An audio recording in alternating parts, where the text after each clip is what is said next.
bounty hunters. We don't need their scum. There, I said it. Now give me a sub, you commies. Everybody knows that the best bounty hunters are Samus from Metroid and Ugg from Critters, but bounty hunters have long been a staple of the Wild West that is Star Wars. Whether it's Boba Fett or, let's face it, none of you guys can think of anyone else. Here are the top 6 bounty hunters in the Star Wars universe.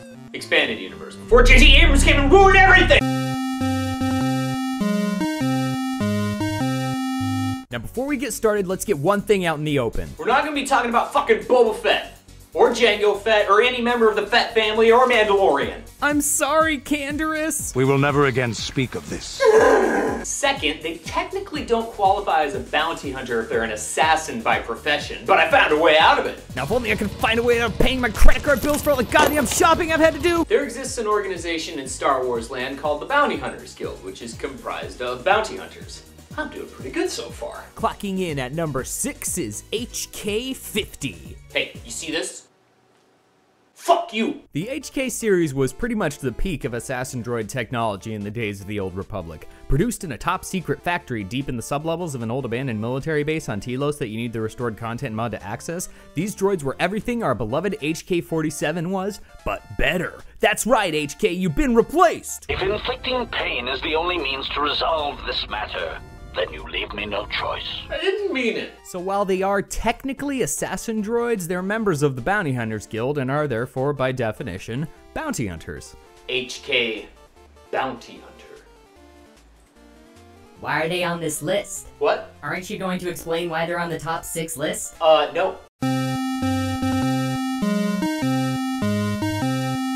Next up is IG-88B from The Empire Strikes Back and Shadows of the Empire, the greatest game ever! Hey guys, this is my Let's Play of Star Wars Shadows of the Empire for the N64. Let's go.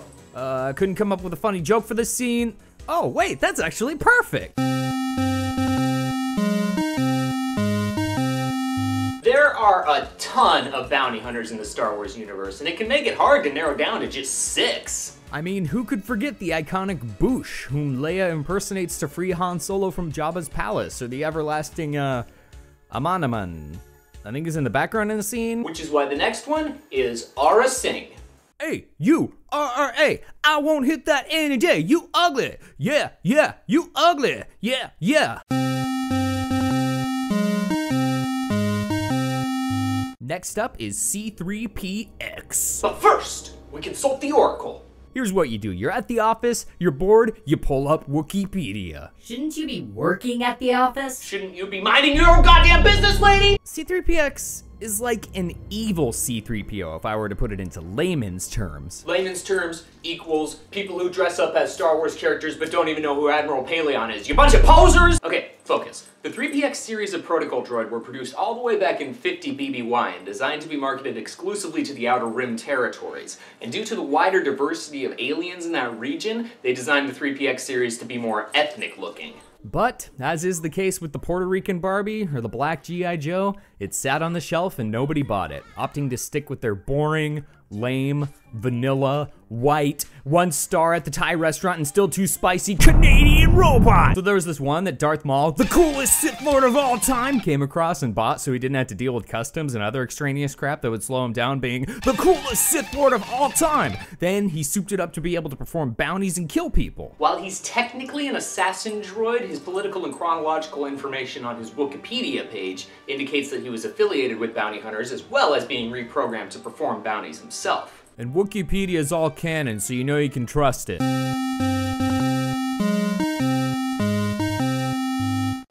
We're 1 day into Thronica and already I'm in a crappy mood.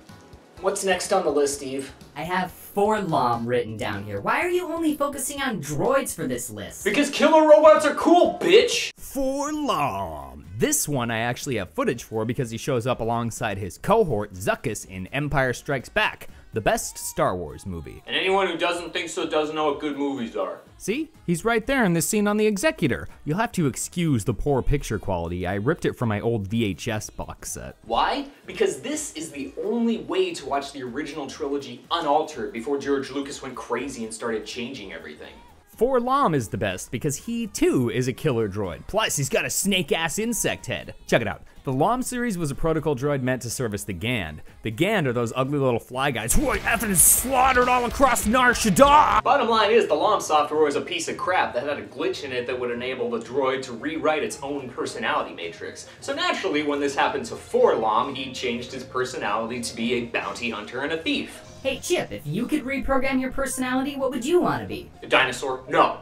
Someone who's good at talking to girls? No. A dinosaur. They're already good at talking to girls. 4-LOM was stationed on the luxury liner Kuwari Princess, but that was too boring for him, so he had the computer reprogram him, and he began to steal from the passengers and work for Jabba the Hutt, who turned him into a bounty hunter. Jabba's all like, work with this creepy-ass fly dude, only he didn't say it like that, he said it in Huttese, so it probably sounded like,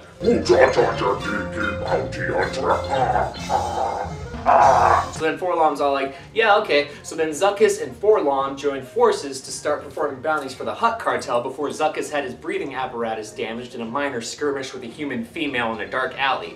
And yes, that is the only description we're given, that she's a female in a dark alley. Oh, that's real nice. Everyone else has a 9-page backstory, but they can't give this bitch something to work with? Zuckuss ended up breathing oxygen, severely damaging his lungs. Clone lungs were super expensive, so the duo had to end up taking pretty much every job they can find just to save Zuckuss, which is how they ended up looking for Han and crew in The Empire Strikes Back. They were able to track Han Solo to the outer rim, like way out, like past the galactic rim, basically in Chiss space. Oh, you don't know what Chiss space is? What, haven't any of you ever heard of Star Wars before? I mean, oh God. I'm not going to make any apologies for my list tonight. What, you want to read every single Star Wars Expanded Universe book so that you can figure out who the best bounty hunters are? Shit, I made that my life's work right after finding a way to get paid to eat Chinese food and masturbate all day. What I'm trying to say is that there are so many Star Wars books and so many bounty hunters over the years, and I don't want to be cliche and talk about the ones that everybody knows about and be all like, Bosk is the best because he's in the Star Wars movie Episode 5, The Empire Strikes Back. And I love Star Wars. I love The Force Awakens. My favorite character is Kylo Ren. And oh my God, did you know that Kylo Ren is Han Solo's son?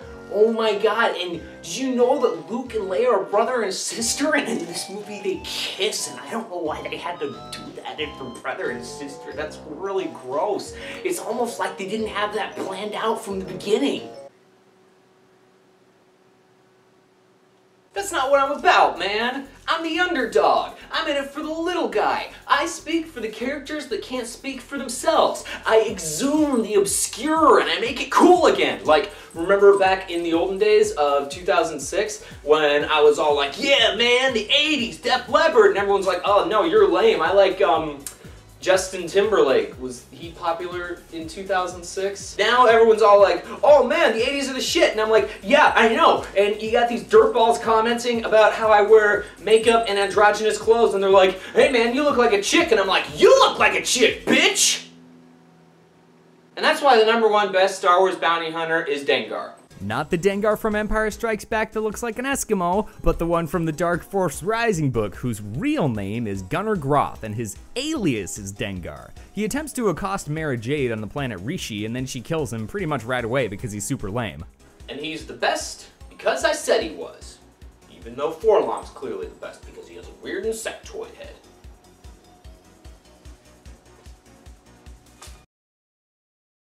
Hi boys and girls, thank you so much for watching this video. Don't forget to like, comment, and share on all of your social media. This video was brought to you by Casio Digital Wristwatches. Get them for your friend or loved one for Christmas. Don't forget that my solo album's coming out soon, so you should check that out. It's gonna be pretty cool. Go to your local half-price books and find the Star Wars Expanded Universe book. Open it up and read it, and I think you'll like what you'll see in there, as long as you avoid the ones by Michael A. Stackpole and Barbara Hambly. Oh, I think I just damaged the spine on them. Bye everybody, thanks for watching, Merry Christmas, and Namaste.